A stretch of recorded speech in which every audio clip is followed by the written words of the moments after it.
Mark Carney is selling Canada and its financial future to the highest bidder. Carney just wrapped up a week in Abu Dhabi by announcing a $1 billion deal to expand Canada's critical minerals processing capacity. At the same time, the UAE unveiled a massive plan to commit roughly $70 billion into Canadian sectors including energy, AI, mining, and infrastructure. Sounds good, right? Well, not exactly. On paper, Canada gets investments, jobs, and industrial development. However, in reality, they are short-term jobs, and the deal overwhelmingly positions the UAE to gain ownership stake and long-term leverage over Canadian resources and critical infrastructure. So yes, this investment will create some short-term jobs, but the real wealth and control will flow out of our country. Now, why is this happening? Canada is selling to foreign investors because domestic capital won't touch our regulatory system. Regulations take years, costs are unpredictable at best, and the political risk is extremely high. But this is Canada, where we prioritize bureaucracy over good business, right? But if that's the case, why would the UAE even invest?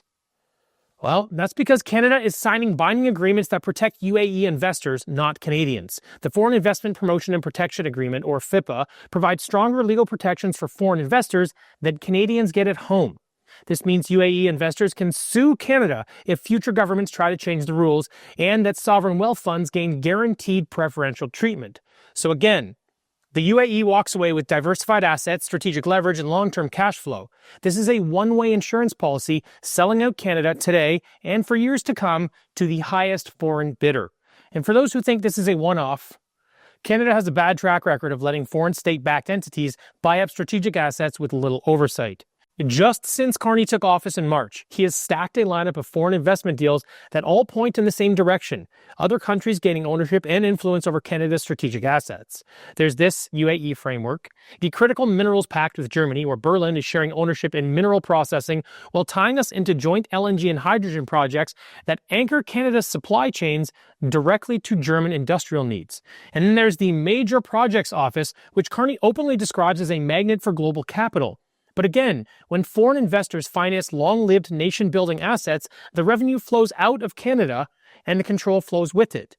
Carney is also working to revive investment ties to China, specifically so Chinese state-linked firms can put money into clean and conventional energy, agriculture, manufacturing, finance, and our critical minerals sector, while Foreign Affairs Minister Anita Anand is actively courting India to invest heavily in critical minerals, manufacturing, AI, IT, and major infrastructure.